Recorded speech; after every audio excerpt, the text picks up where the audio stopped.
बदलापूर येथे शाळेतील चिमुरड्या मुलीवर झालेल्या अत्याचारानंतर महाराष्ट्रातील सर्व शाळा आणि पोलीस यंत्रणा अलर्ट झाले आहेत। सध्या विविध ठिकाणी विद्यार्थ्यांशी संवाद साधून गुड टच आणि बॅड टच बाबत माहिती देण्याचं काम पोलीस यंत्रणा करत आहे। मीरा भाईंदर आणि वसई विरार पोलीस आयुक्तालयाच्या हद्दीतील नायगाव पोलीस ठाण्यानं आज वसईच्या कामण येथील किसनदादा पाटील हायस्कूल येथील विद्यार्थ्यांशी संवाद साधला।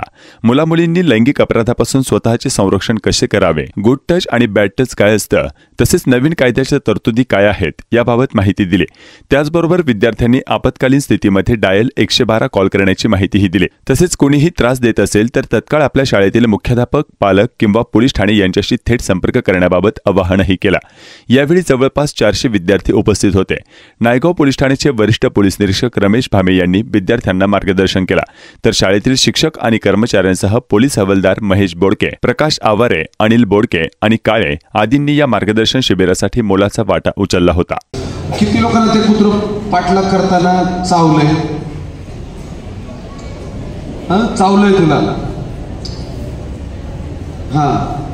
चावलं त्यावेळेस सिच्युएशन काय होती? उभं राहा, सत्कार मूर्ती आहात तुम्ही, उभं राहा। कुत्र्याने तुमचा सत्कार केलाय, तू पण उभं राहा। चावलेले उभं राहा। बरं, चावलेले खाली बसा। ज्यांचा पाठलाग केले पण कुत्र चावलंच नाही ते उभे राहा।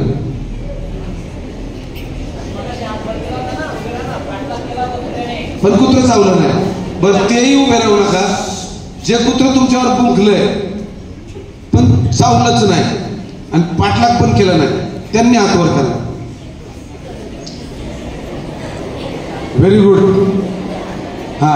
आता ह्यांनी हात खाली करा आणि ज्यांनी हात वर केला नव्हता त्यांनी त्यांच्यासाठी टाळ्या वाजवा।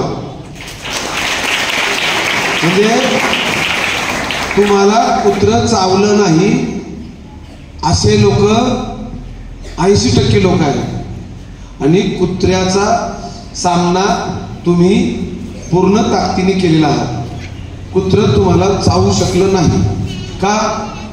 तर तुम्ही कुत्र भुंकायला लागल्यावर जाग्यावर थांबला, बरोबर का?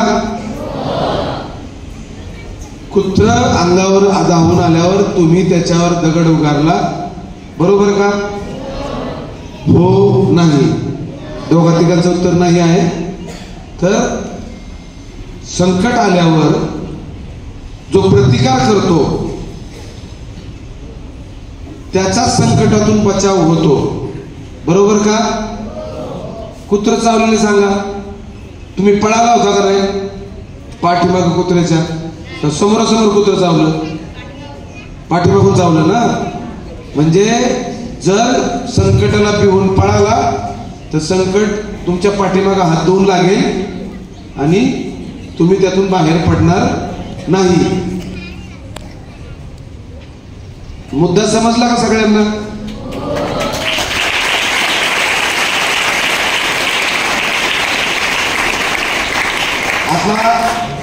आता सगळे शूरवीर सरदार बनणार की नाही? परत जीवनात संकटाला घाबरणार नाही।